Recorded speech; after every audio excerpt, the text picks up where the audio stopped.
nwa amadi a bụ Maazị Bedford Nwabeze Umez ọ nọ na-akọwara anyị ọnọdụ ọchịchị obodo anyị dị na mwute ọ na-ewute ya.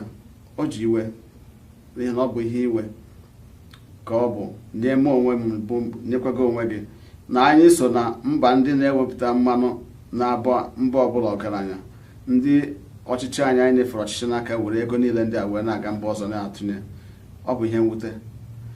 Biko dịka ị kọwara ihe ndị a dịka ị na-yachi ịkọwa okwu m sị gị chere n'ihi na ọ dị ajụjụ m ga-ajụ gị banyere ihe ndị a.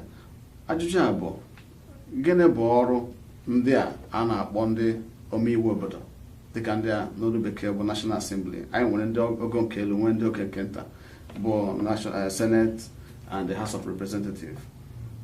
Gịnị bụ ọrụ ha ma ọ bụrụ na onye isi ala dịka president na-achị obodo abịa na-emebi iwu ma ọ bụ na-eme ihe n'ụzọ na-ekwesịghị ime?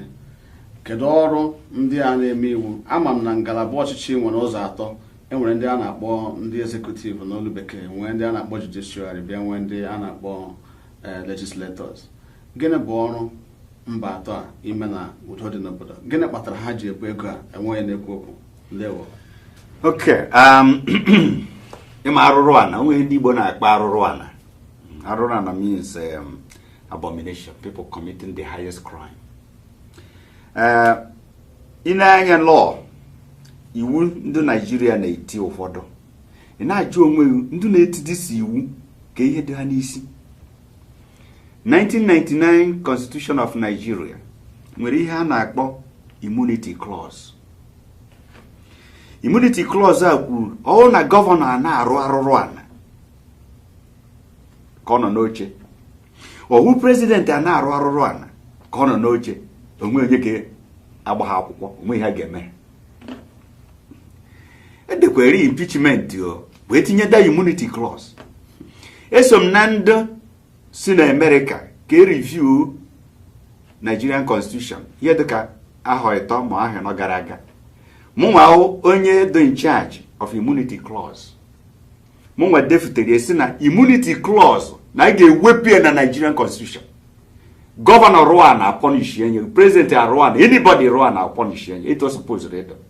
Mara hatu na Governor Globovich na Illinois chọrọ iresi to Obama. Ọ nọ atụrụ ya nga na for 14 years. O nwere onye si ka hapụ ya na o nwere immunity. Ndị ajụ onwe onye na-atụ ọrịrị like that, the law pass anya ka ihe dị n'isi. The normal thing na obodo nchọrọ ka aga n'ihu. President mee ife. Impeachment ka na-akpa n'obodo. Ewepụ ya. And the National Assembly mee ife. They will form their own committee called Select Committee. They remove all the person. Ethic Committee. Eto esi eme ihe n'obodo. Obodo chọrọ ịga n'iru. But onwe ihe chọrọ ịgwa ndị Nigeria. The reason ihe kpatara leaders anyị ndị na-achị anyị zi ụfọdụ n'ime ha asịakwa m na ha ncha iwu ụfọdụ n'ime ha zi wee na-arụ arụrụ ana ha na-arụ na onwere anybody na-ata chọm, onwere anybody na-ekwu pim. If Nigeria 2 or 3 Nigeria mmadụ na-agba ma ọtọ ndị Nigeria a na-akọrọ problem Nigeria na-akọrọ problem ebe a ka ọ wụsara. And ndị a na-achị anyị na-arụ arụ ana mana ebe ahụ ka ọ wụsara. The weapon, the greatest weapon mma ị ga-enye neta onye arụrụ ana gba nkịtị ma ọ na-arụ arụrụ ana. Ịgba nkịtị ma ọ na-arụ arụrụ ana o nwere ị ga-emekọta n'ụwa ka o chejie. Ọ na-ekpuchie ha na-asụ ya n'oyibo na Nigeria, if you cannot beat them, join them. So na-join na-evu ego obodo evufu abroad. Poor people are na-anwụ every day. Na anyị etu isi anwụ na Nigeria today like rats, buried like rats. Oge nọ mperepe nọ n'ụlọ mmadụ nwụọ na whole town, o nwere onye na-amụ amụ because ọ na-esi ike mmadụ anwụ. Tata fuzi ihe na-eme na Nigeria. Oge m bịara obodo a 1981 eremit m 75 kobo to $1. N'ezi ihe Nigerian naira not today.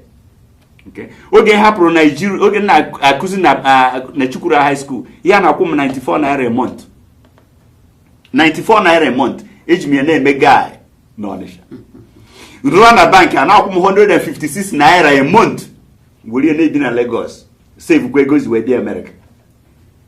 ọkwa mmadụ na-achị Nigeria oge ahụ ọ mmadụ na-achị beginning from 80 ihe chijizie Nigeria o the giant of Africa uziere now the dwarf of Africa.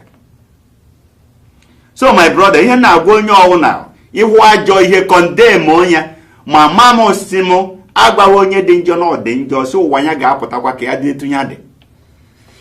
If you see something do bad, if we hear the bad, condemn onye onwe ihe a ga-eme gị onye chọrọ ịgwa ndị obodo. Ndewo. Mgbe ọzọ ị ga na-agwa ha ka ele anya ndị ọchịchị a na-eme ihe ọjọọ niile dị iche iche ha na-elekwa anyị n'ebe a n'oge a ka a na-agwa ha n'ihu ka ha mara na ihe ọjọọ njọ.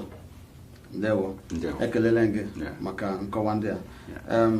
Biko ndị ọhaneze anyị ewele oge ụnụ ka anyị were ohere a ka a gaa biko maazị gwana m ụdị egwu na-amasị gị ka anyị tinyekwana ya ka ndị ọhaneze sokwara anyị ṅụrịa gbarịa egwu ama m iwe ji anyị mana ka anyị tie obere egwu agara eji mgbagbu were ọgụ otu a ka ọ dị agara eji mgbagbu were ọgụ ogbu opi na-ehichekwa ọnụ ọ ka ọ dị ihe mere ya that na ana m alaike egwu tradition maka na azụrụ m na tradition and the tradition nke m ahụ na-agaba dịka egwu ojiọnụ ojiọnụ oge anyị nọ n'ụlọ Chineke nna mere mmadụ ebere oge Naija bụ Naija egwu ojiọnụ ọgba mgbada na-adị m mma egwu ọzọ na-adịkwa m mma ka anyị tiere gị nke a ka etiere m ọgba mgbada ọhaneze biko anyị ga-eji ohere a ka anyị ga agba ọgba mgbada bụ ojiọnụ ọ dị ka ọ bụ ndị Enugu Anambra steeti ọgba mgbada ọ dị mma biko ebe ọbụla ị nọ n'ọnwayọ ka anyị n'ọnọdụ ka anyị gaa gere na egwu a ma nwekwa aṅụrị a ga-alaghachite ọzọ mana sị unu n'ọnụ nke ọma ndewo.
Igbo ndewo ọnụ ama m na egwu anyị gbadoro ugbu a ọ masịrị gị nke a bụ ezigbote egwu ọdịnala egwu ojiọnụ maazị ama m na egwu a masịrị gị nke ọma ozigbonu ndewo ọbịa ihe eji mara ndị Igbo ọbịa bụ omenala